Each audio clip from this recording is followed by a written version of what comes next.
He's like, we need to be the capital of women's sports. And I thought about it and I said, you know what, you're right, because that puts us truly on the map.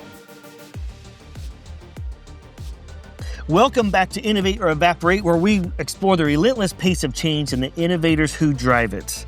I'm your host, Toph Day, and we have Julie Roe Lach with us today.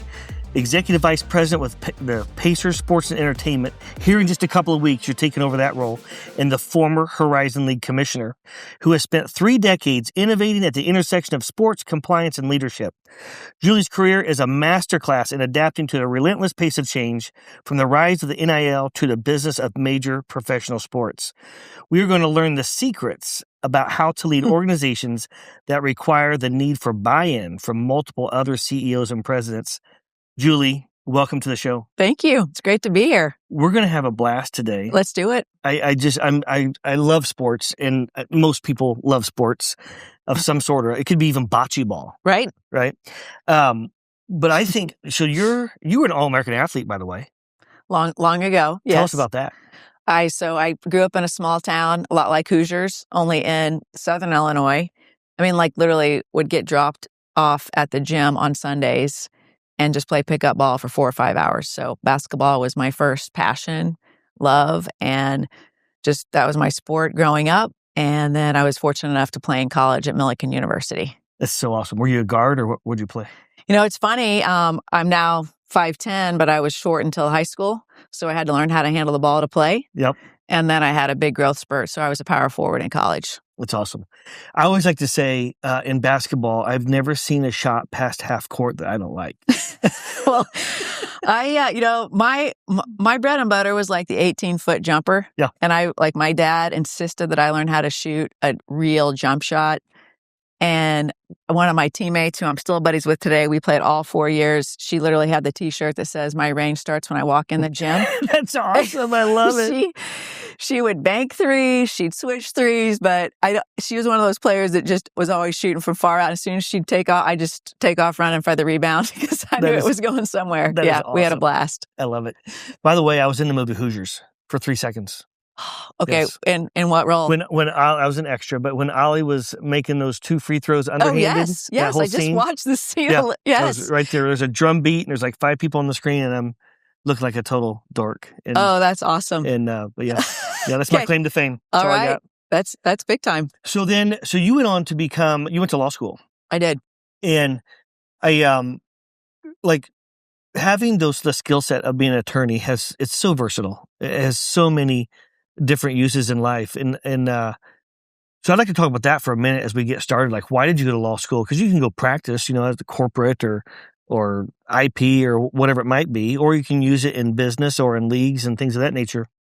What did you go to law school for a purpose, or did you end up using it very differently as you got out? Well, both. So, when I left undergrad and I had an internship at the NCAA, and their headquarters were not in Indianapolis at the time. They were in Kansas City. Right, yeah, so I'm an old timer. I went to Kansas City, and I thought, okay, I'm going to do this internship for a year, and then I'll go to law school, because I thought I wanted to be a lawyer. I didn't know you could be a sports lawyer. I didn't know that was a thing. I just thought I would enjoy the practice of law, so that was my intended path.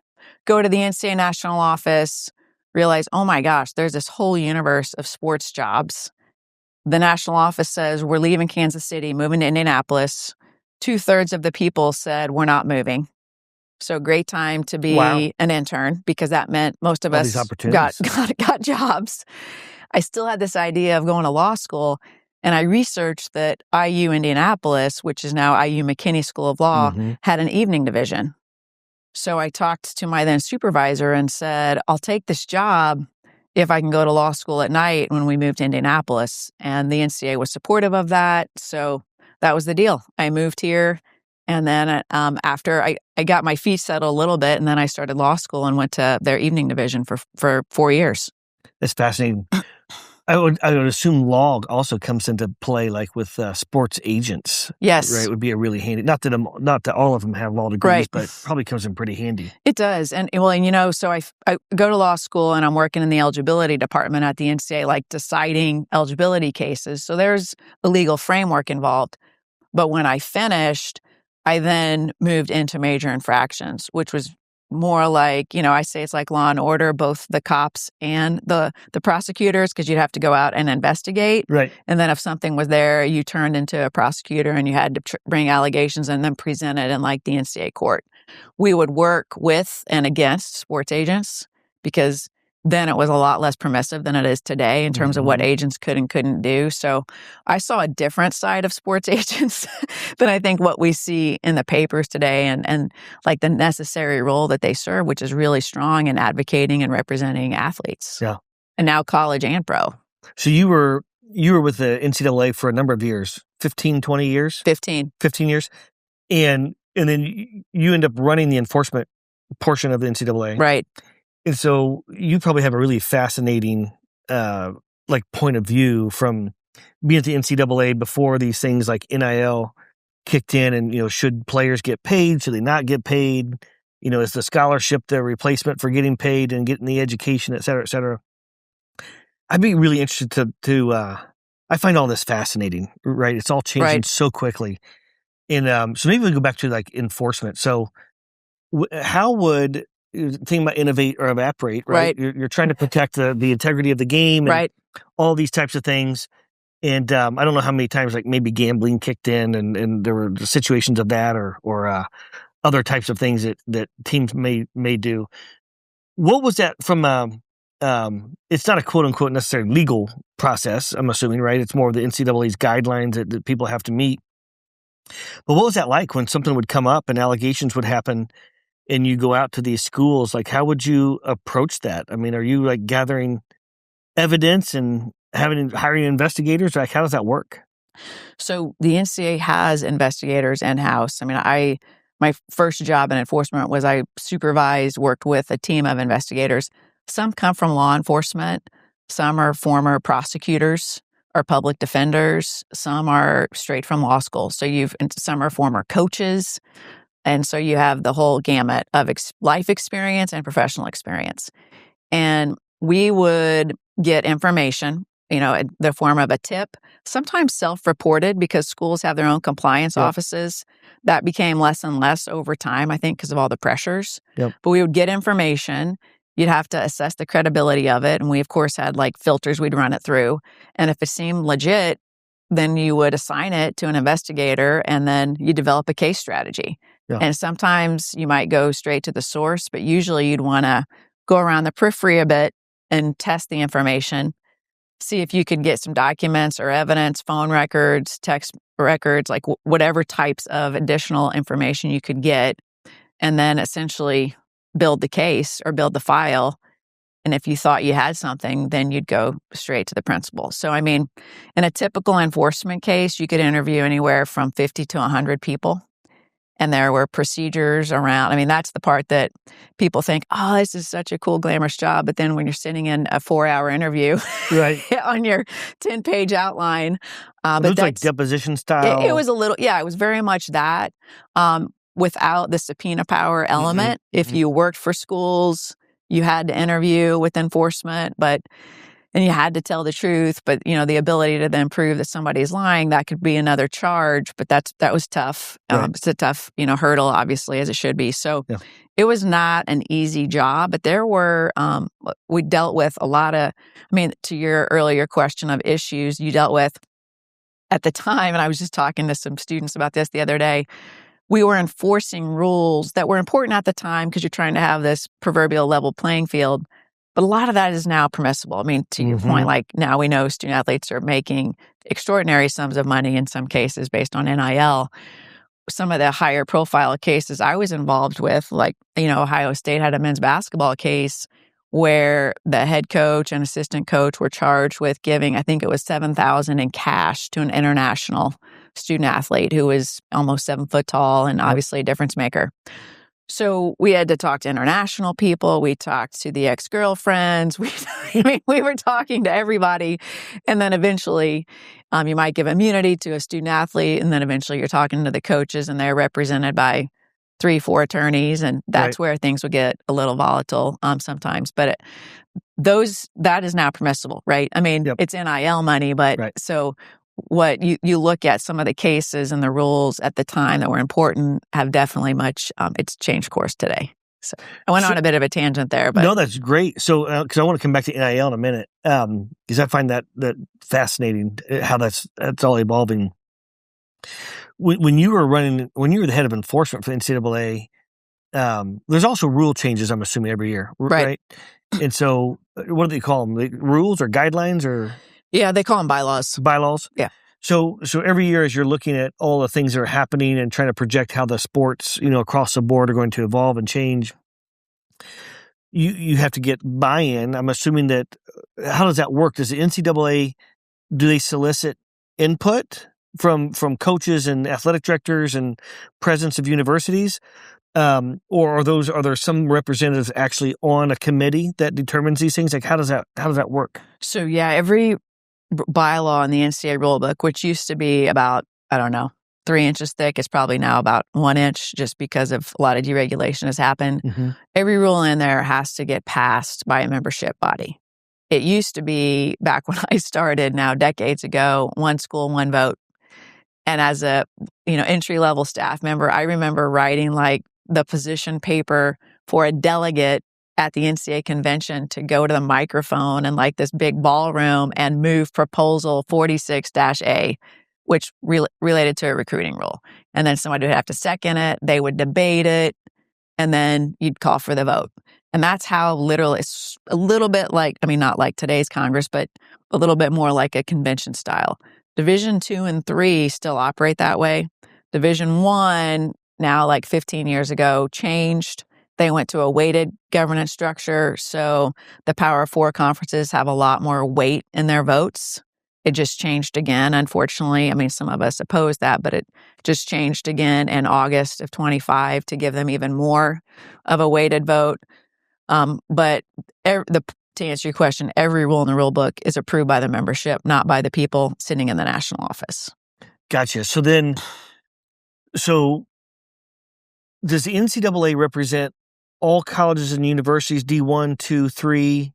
And yes. There's some other designations like there's an FCS.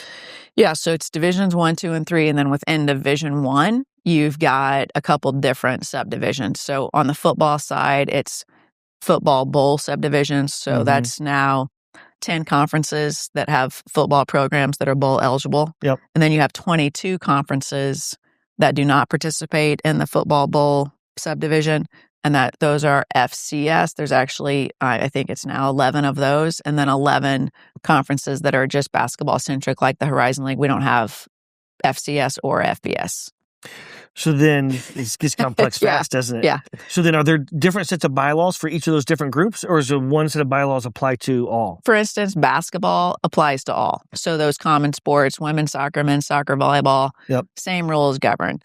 Within football, it's a little more nuanced. A few years ago, the Power 4 conferences said we need to have more autonomy to pass rules that we want to. So now you might hear A4, like autonomy, it was autonomy 5, but with Pac-12, moving, it's now A4. So they haven't really taken advantage of that like we thought they would, unfortunately. But at any rate, for the most part, it's all Division 1 rules. So the transition to NIL, everybody has a different opinion. Right. Good, bad, indifferent, etc. What's kind of the general consensus with the folks that you talk with?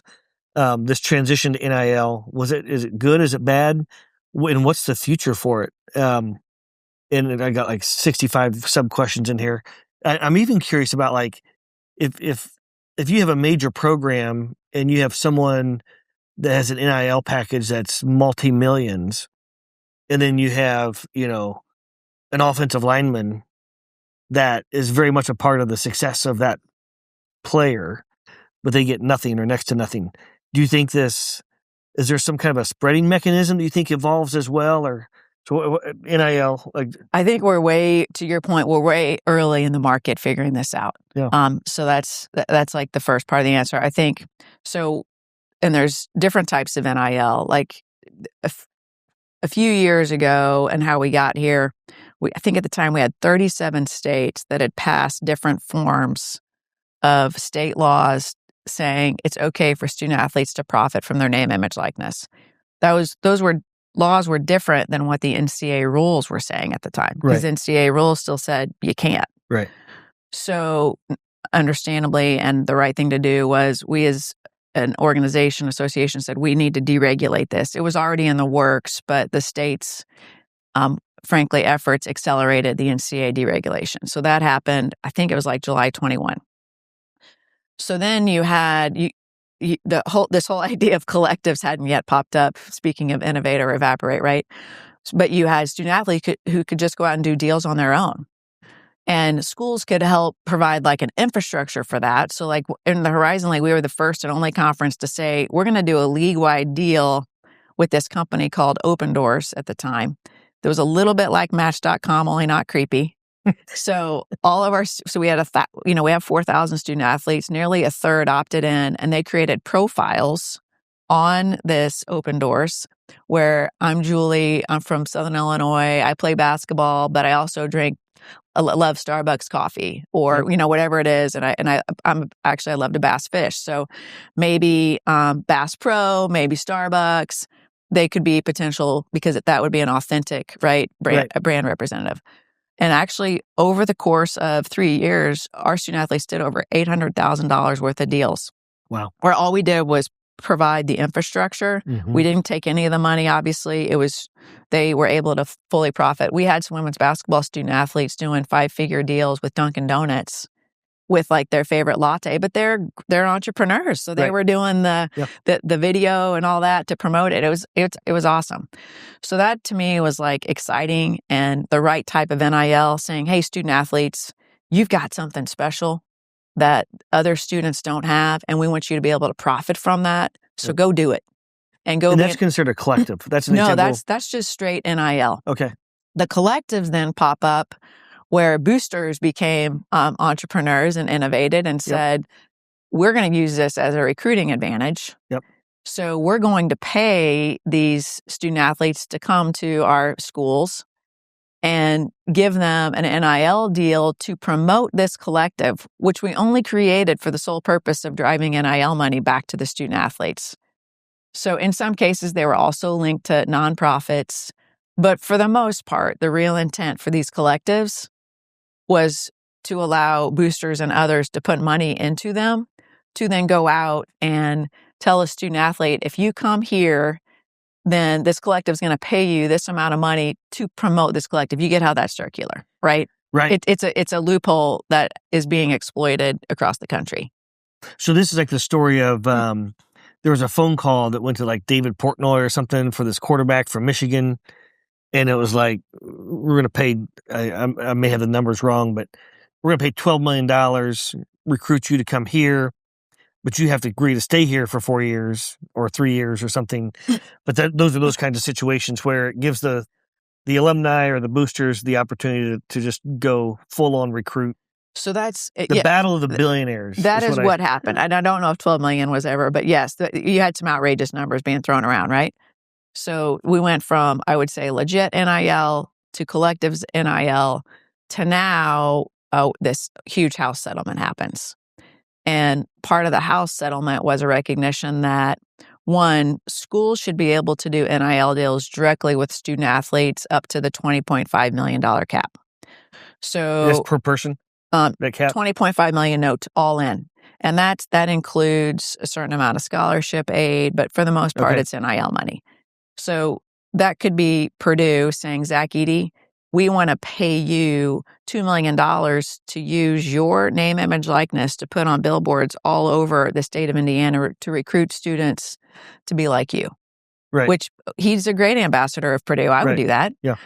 So that's also legit, where schools are paying student athletes to say, we want to use your brand to lift up our institution.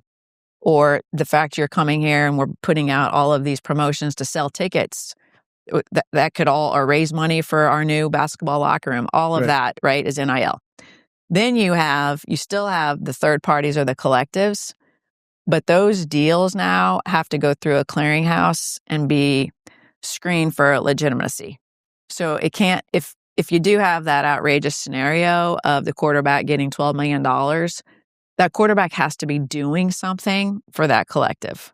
Okay. Which would be, I think, a whole lot of appearances Right. or whatever it is. So a lot of car the dealership collective, deals. yes. So this is now this Collegiate Sports Commission that is this new entity. So it's not the NCAA. It's not enforcement. It's a whole separate entity. So they're completely separate. Completely separate, set up by the the Power 4 conferences, right? That to be this clearinghouse. And this was all part of this federal settlement as part of the House case that said we're going to set up some level of screening mechanism to allow these NIL deals, but to have some level of, I would say, reasonableness review happen. So that's still early. I'm not sure. The jury's still out on how effective that's going to be. So 20.5 cap. Per school. So that's per school. Right. All sports. Correct. Not just basketball or football or volleyball or whatever. That's right. So 20.5. It doesn't matter if the school is 40,000 students or 10,000 students? Correct. Doesn't matter if their budget is Ohio State's or a small private. Okay. So 20.5. And then the collectives are separate in addition to. And outside of the 20.5. And outside of the 20.5. And then that just has to pass a smell test of legitimacy for doing. You're ready to work in college sports. You're the first person that has ever described it that eloquently to me. I've never had the pieces of the puzzle in my mind straight. Okay. Well, hopefully our listeners find that fascinating because I never understood it. I hope so. And there's nuances to it, but that's the gist. Yeah. And that's why there's a lot of sports lawyers involved now helping. Right. It's a great good time to have a law degree. That's right. So then where do you think this all goes? I think the schools piece will continue, like that 20.5 will continue to escalate. And let's just talk about that lane for a second. Because many of the 365 Division I schools, 250 have opted in because you had to formally opt in. I think the deadline was July 1 to say, we intend to participate in, they're calling it rev share or revenue sharing. Mm-hmm. Not all schools are generating revenue, so that phrase kind of drives me crazy. I think it's more of we're going to opt in and provide some level of institutional support via NIL to student athletes. So will those 250 of the 360 continue to do it? I think so. All of the Horizon League schools are involved. We had to do it if we want to continue to compete in Division I basketball. Yeah. Are we contributing the same amount to student athletes as the Big Ten? Absolutely not. But we know where our peers and aspirant conferences are, and we recognize that, one, it's a retention strategy and it's a recruitment strategy. So that will continue. The part that I think is the biggest unknown are these third-party deals. And will this Collegiate Sports Commission, or CSC, you're going to start to hear that, we got to have another acronym to throw into our alphabet soup. Why not?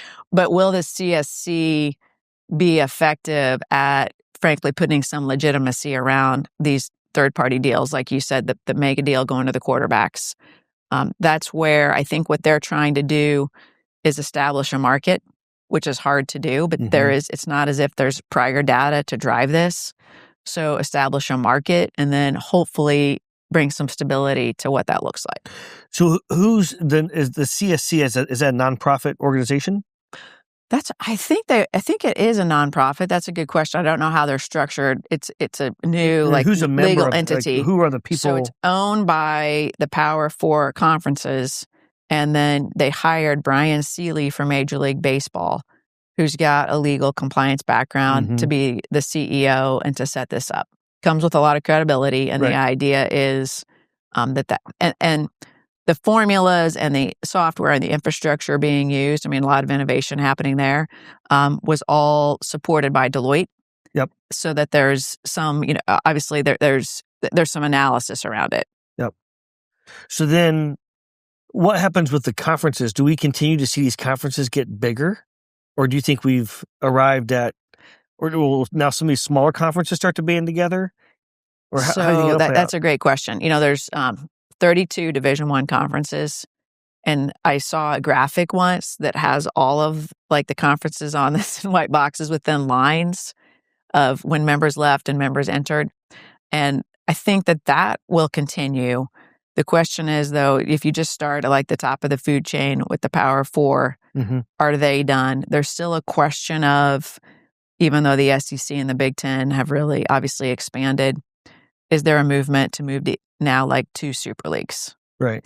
I think that's to be determined. There's an episode in Ted Lasso, I'm sure you've seen it, where they're trying to orchestrate that, and Rebecca stands up and says, no, like, we need a Rebecca right now to say, no, this is bad for our ecosystem, for our universe of college sports, because I don't think 2 super leagues that would seem to defeat the purpose of collegiate sports. I think if they do that, then they've really moved out. And I hope that doesn't happen, because I think that there's still a lot more benefit for all to be in one ecosystem, even though we are different, than to separate us. So 15-year run at NCAA, and then you go become, first you're the deputy commissioner of the Horizon League, is that right? Yep. And then you become the commissioner of the Horizon League. What drew you to that? What drew you to the other side? Well, before that, I even had another stop. So I left the NCAA, and I joined forces with Churchill and Antrim to start a sports law practice, where I still serve as of counsel. So it's funny, because in enforcement, we were the prosecutors.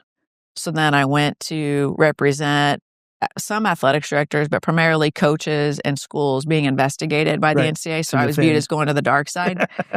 And immediately, they call it well-rounded. Exactly. But I loved it because I love the interaction with the client. You're dealing with people who are sorting through some really hard things professionally or on a campus. We also did a lot of proactive work, still do. As I said, like, our main goal is to keep people out of trouble, or if they are in trouble, help them navigate through it. Right. And that to me was really satisfying and fulfilling. And we built now a national sports law practice. So I was doing that, and then was approached by the Horizon League to come on board in a deputy commissioner COO role. And I had no idea what went on in a conference office beyond championships, because you see those. Yep. And my eyes were really open pretty fast. So, I mean, that just has to be a very complicated job, right? So you're running this league. How many schools are in the Horizon League? So today, 11. You're talking about membership. We secured Northern Illinois University joining July 1 of 2026. Okay. Congratulations. Yeah, That's awesome. Thank you. So then we'll be 12. So who are some other schools in the Horizon League? So, well, one of the famous, since we're here in Indiana, Butler, of course, during their runs to the Final Fours during the 2010, 2011. Our current membership is 6-state, soon to be 7-state footprint. Okay. We brand ourselves as being in major cities, which is pretty unique for our Division I conference at the mid-major level. But we have IUND, of course. Yes. Purdue Fort Wayne here in our great state. Yep.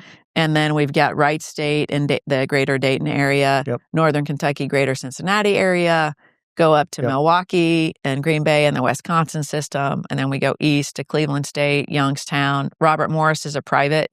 And then in Detroit area, we have Detroit Mercy, our second private. And then Oakland, of course, that's famous for pulling the upset over Kentucky a couple of years ago. Yes, absolutely. So that's so let's talk about what that's like from a management style, management technique, et cetera. So who's your main client? The AD or the president of the university, or kind of both? It's got to be both. I learned early on, the presidents are the bosses, and that's who the commissioner reports to. And you've got to make sure you're strategically aligned with them. And are they, in essence, are they your board? They are the board. They are the board. They have the fiduciary responsibility for the league. Okay. They fire the commissioner. Yep. And they really set the strategic direction. Yep. And the Horizon League has some incredibly strong presidents. Some of them are dealing with $billion budgets, running large R1 urban institutions. And I love our board because we've got that. And then we have two private institution presidents, so you've got the whole mix. But you got to make sure you're aligned with them. And the only way to do that is you go see them. Yes. You got to see them on their campuses. Carry the bag, feet on the street. Yes. Go have dinner and go to games. Just make sure you understand what are their pressures, because we're living in this little athletics lane. They're dealing with this whole universe of challenges in higher ed. These jobs have truly gotten harder in the last few years, whether it's because of federal changes, state changes, like they're dealing with some real challenges. And as soon as you have an enrollment shortfall, right, that affects everything else, including athletics. What's on their minds today? What are some of their big concerns outside of sports, right? Just from an education standpoint, enrollment, to your point, is it a struggle to still attract students? Like, are more students, is more of the population opting out of post-secondary education? They're trying to figure out how to recruit them. Like, what are some of the big things that they're thinking about and dealing with? Yeah, enrollment is always first and foremost. And every year we've got a school whose enrollment's up and a couple schools whose enrollment's down. So that's always issue one. Issue two are just the changing federal, I would say, regulations around higher ed.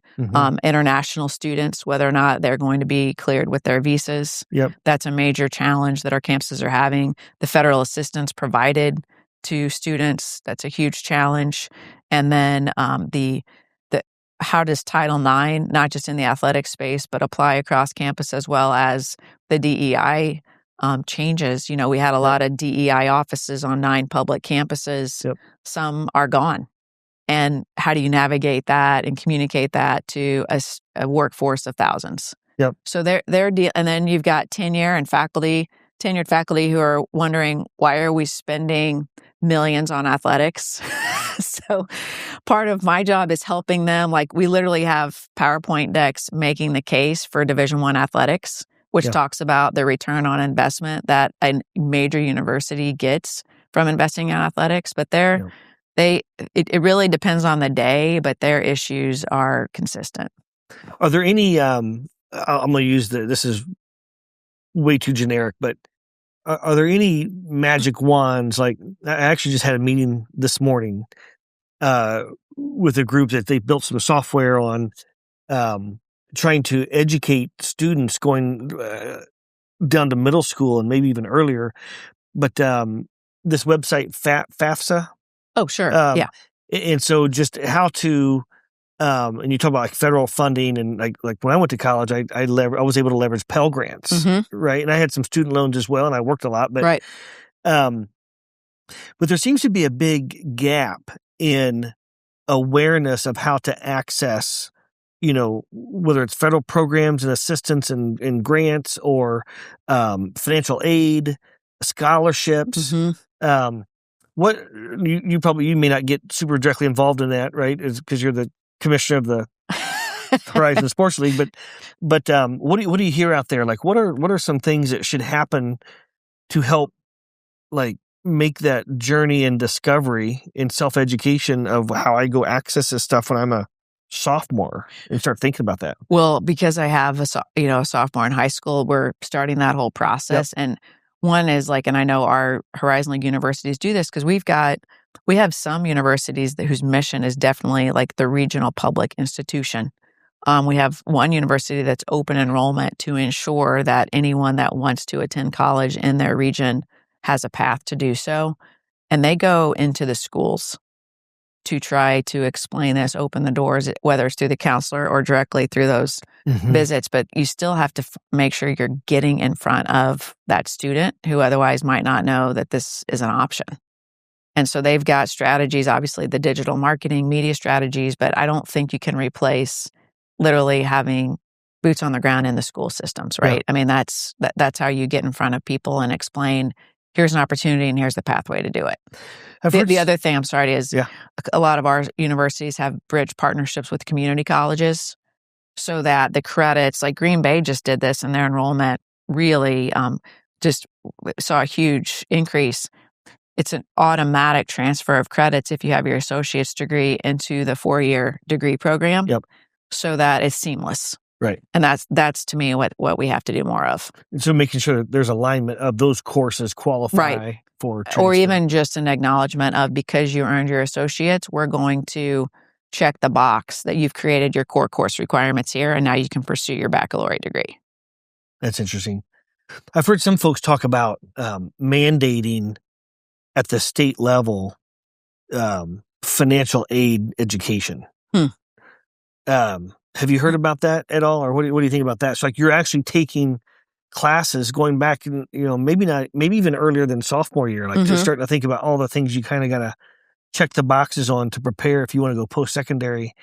Because a lot of, the way I grew up on a farm, and we didn't, we were German Baptists, Thomas people with wills, and so all that stuff was foreign to me. I didn't even understand what the SAT was really for. Right. I knew I had to go take this test, so I showed up on a Saturday without studying, and I just okay, I got a number 2 pencil.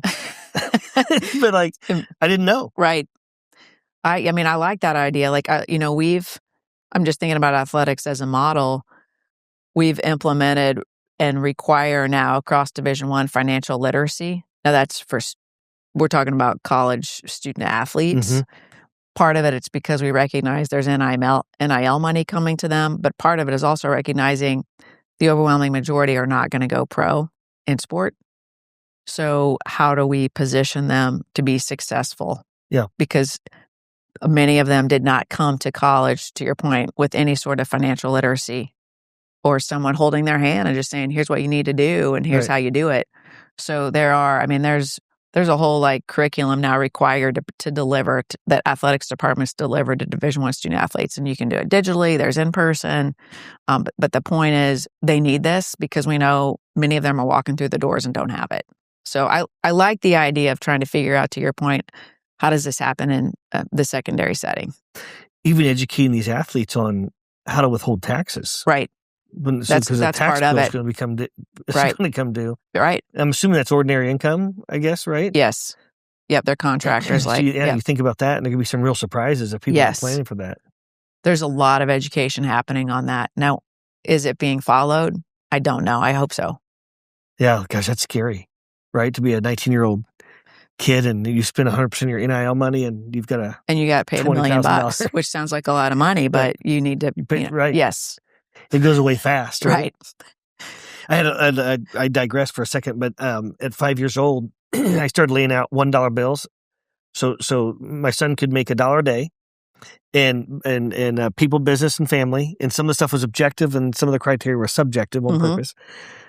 But lay out 7 $1 bills every 2 weeks, so 14 $1 bills, and got to pay the tax, right? Got to pay taxes. Great. And we talk about that, and then, retirement, and then helping people who cannot help themselves. But I wanted him to see $14, and that looks like a lot of money. And then all of a sudden, and all you have left is this little... It's a good reality check. I like that. I don't know if it worked or not. We'll find out. Okay, but, keep me posted on that. I think you have a curriculum that maybe we could roll out. Exactly. Too funny. So, all right. So we've navigated... from law school to the NCAA enforcement, going to the Horizon League, and now you're going to do another big stepping stone here in a couple of weeks. You're going to join the Pacers organization. And I love the Pacers. It was a great run last year. Super excited. Thought we were going to win that championship. So what inspired that? So, I've been in college sports for a long time, since 1990. Well, I played, I guess, so we're going to go over 30 years if we count those days. So, I'm part of Indy's sports scene, and I had a chance to I've gotten to know first Rick Fuson through the Sports Corp board, and that gave me, I felt like the curtain got pulled a little bit back, and I got to see all the incredible work that the Pacers do in the community. Yes. Because they're very humble about that. Yes. And then seeing even their impact through the events that the Sports Corp was helping lead was really inspiring. So that just planted a seed in my mind of the good that pro sports does and can do. Yep.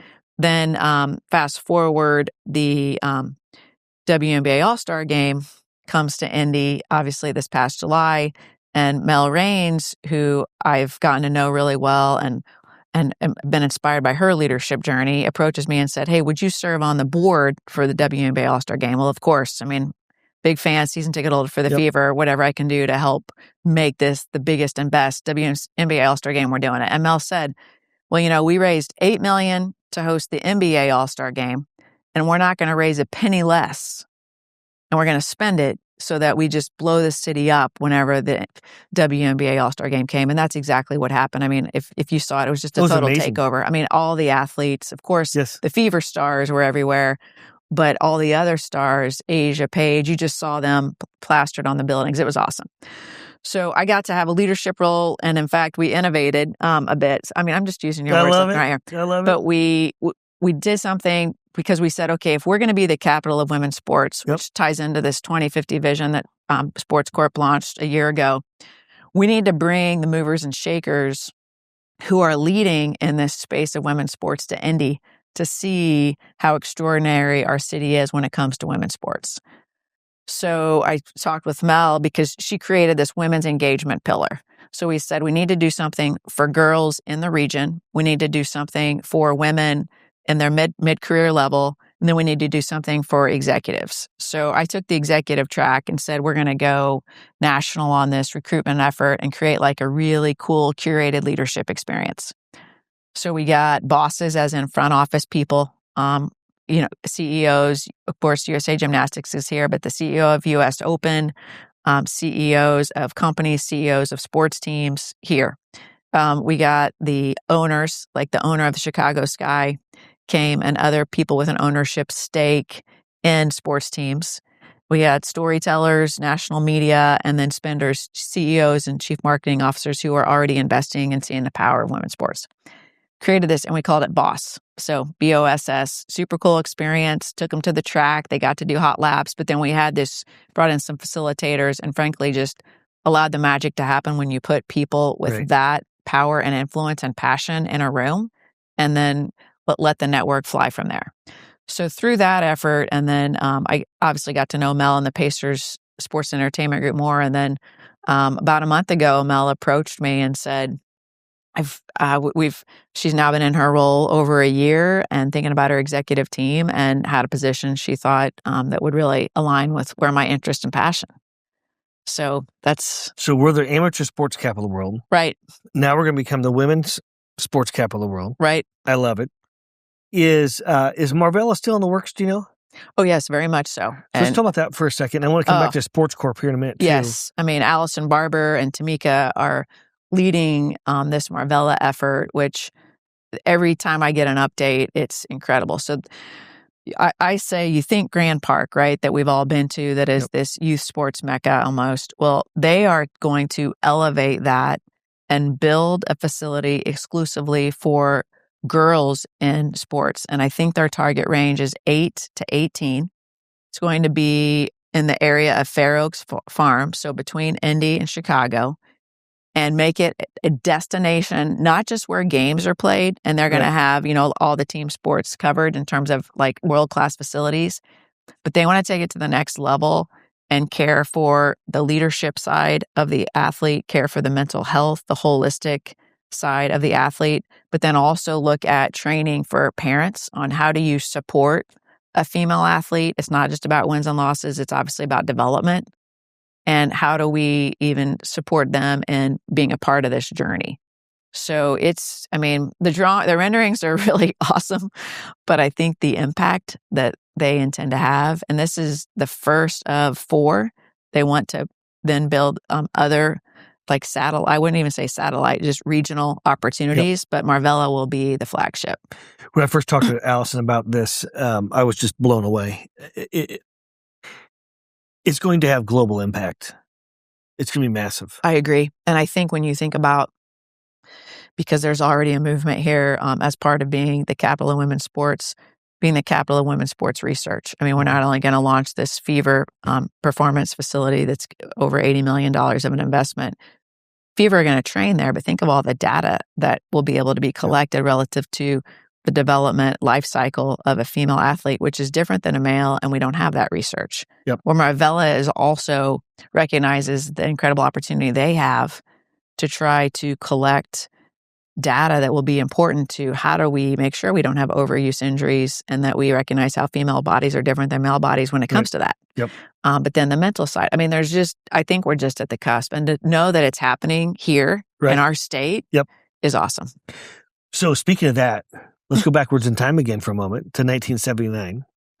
So Indiana established the first sports commission in the country, back in 1979.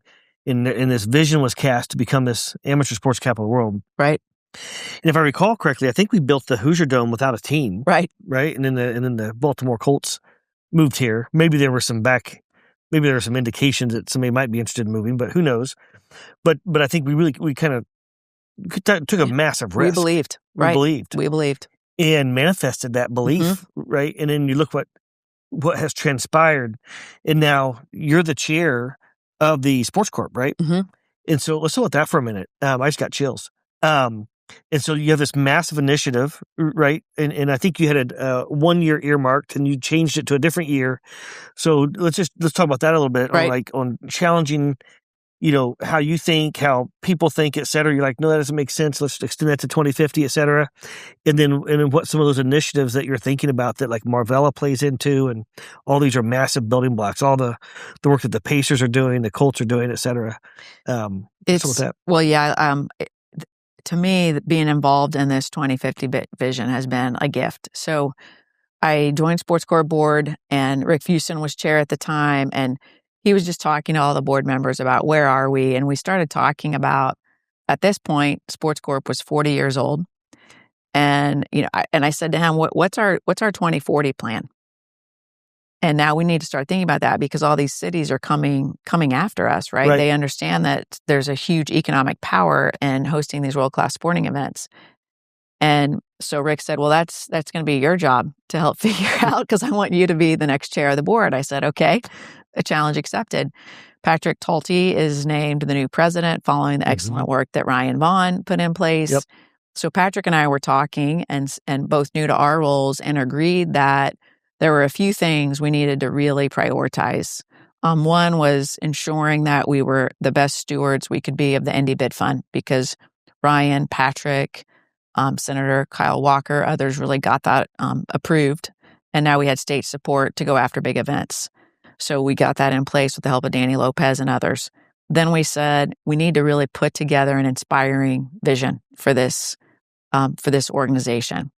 And we were thinking 2040, and we thought that was really pushing us outside of our comfort zone, right? Then we hired NIL Bat to come on board from Next Practice Partners. And as NIL is really talking through this with us, he's like, you got to go 2050.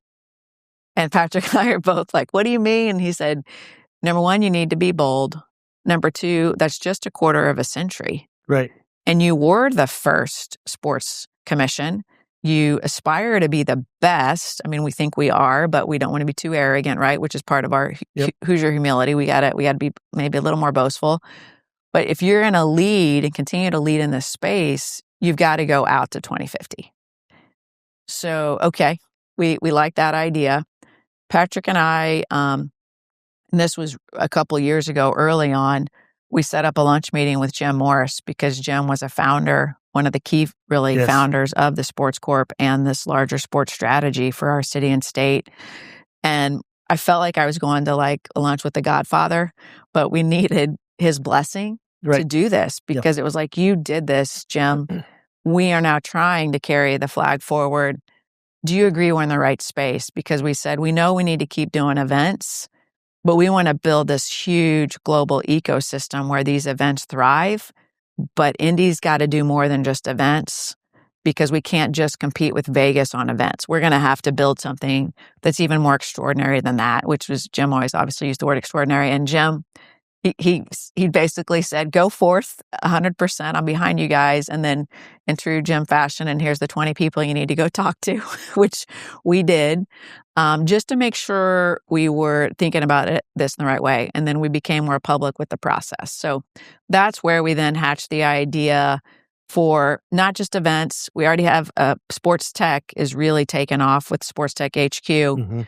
But that was the idea for, we're going to recruit more sports organizations like the NCAA to Indy, to call Indy home, because we know events will follow them. Yes. We're going to recruit, we want to be the center of sport education, where you go to study, research, learn sports law, sports management, sports leadership, whatever it is, sports medicine, sports performance.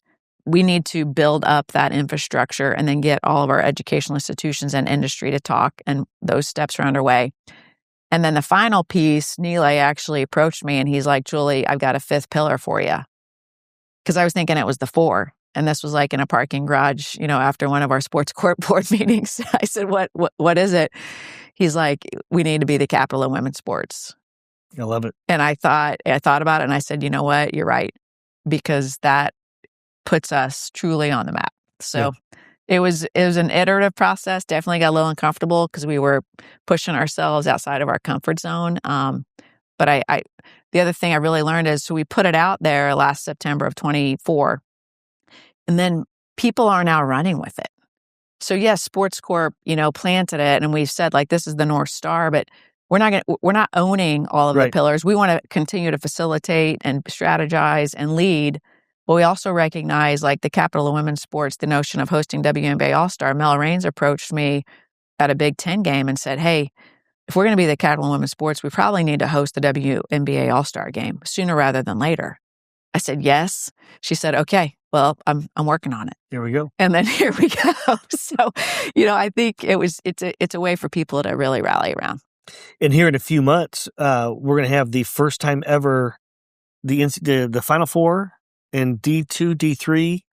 And am I missing something? The NIT. The NIT. The Horizon League Championship will be back. Got to put a plug in. But yes. To have all 3 NCAA championships and the NIT championship in the same first ever. Same city, same week. Same weekend, yes. Right? I mean, if you want to see college basketball champions crowned, this is the only place to come. It's going to be insane. Right. Hopefully this podcast studio will just be on fire, right? Just around the clock. It's going to be amazing. It's going to be insane. So we're approaching our rapid fire questions here in a moment. Before we go there, so you have a fascinating career, and you've rubbed elbows with some of the smartest people in the world, right? You are one of the smartest people in the world. I'm not. So that's what smart people always say. So, what are some of as you're trying to like herd cats, right? What are some of the lessons learned, like how you win people over? Because you're working with people at the top of their game, right, all over the place. What are some of the things that you've learned and how to gain buy-in from them for some of these big initiatives? I think, and I'll talk about the Horizon League and then some indie experiences. I walk into my first head men's basketball coaches meeting, and they all knew that I was at the NCAA as like the lead. I was running enforcement. So they knew of me, but they didn't know me. And they really questioned, I knew basketball, but could I lead basketball for our league? Because that was really, I was supposed to lead their championship, their scheduling, their officiating. And they're looking at me like, what does she know about this? And I could feel... You're like, I'm all American. I could feel that doesn't matter to them. So walk in the room and you can feel a couple side eyes. I had already been able to connect with one of the coaches in the room who's still in the room, which says a lot. And that was Greg Campy, the head coach at Oakland, who I had already heard is a good guy, a tough guy. But once he will be open-minded to try to get to know you. So I made an effort to get to know him and to let him know, hey, I love basketball. I believe in what the Horizon League stands for. It aligns with my values, and I'm here to help. I know I got a lot to learn, but I will get after it. Yeah. So I knew that establishing that relationship was key, and thankfully he was receptive to me. And once I had I wouldn't say a champion, but acceptance by him, then other coaches softened a little. And there was still one coach at the time, he was a bit of a sour guy. And I needed his support I was trying to create a basketball excellence fund, over the line. He was head coach at Youngstown State. They were playing at Purdue, right? So they were going to be the only red in a sea of black.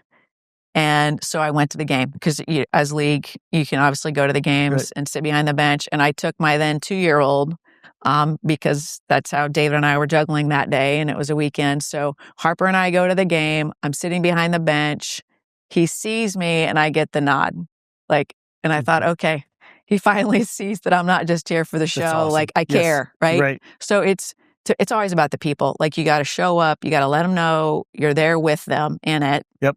And then really listen. What are their challenges and issues? And at the league level, I always try to figure out where are their commonalities here, because that's the stuff that I think we can take on at the league level and try to move forward from an initiative standpoint. But to me, it's always the people. I love that. And it's hard work. It takes time, right? Yes, you got to show up. And then, I mean, it's like you tell your kids, you got to follow up. I love it. All right. Well, here we are. We have arrived at the rapid fires. All right. So the first one is, what is one thing in your industry that you think people should stop doing?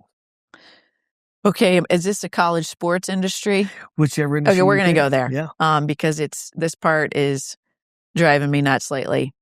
These buyouts. And I understand there's markets and contracts, so I would love to see some federal regulation to stop it, because signing these contracts and then paying coaches and now even athletics directors crazy amount of money to walk away when that money could be better spent supporting the college athletics programs. Right. That's got to stop. Fascinating. What is one thing, process, or habit that you think leads to the best ability to disrupt yourself, to think differently? I think it is, like, for me personally, it's getting up early, but I think it's creating time when you are not distracted to like earnestly think. I love that. If you could solve one problem in the world with innovation, what would it be? Food insecurity. I love it. Anything else we haven't covered today, Julie, that you want people to know? Thank you. I think what you're doing here is fantastic with Elevate. Appreciate your innovation, because you're leading the way. We appreciate you. Thank you so much. How can people get in touch with you if they want to reach out? I am on LinkedIn, and my profile will be changing from Horizon League to Pacer Sports and Entertainment here as I embark on this next chapter. But I'm very accessible. All right. Well, Julie Roe Lach, congratulations on an amazing career, and you're getting started. Literally, we got 50 more. We got 50 more years. I hope so. Okay. We're not messing around. All right. Until next time on Innovate or Evaporate, we'll see you soon.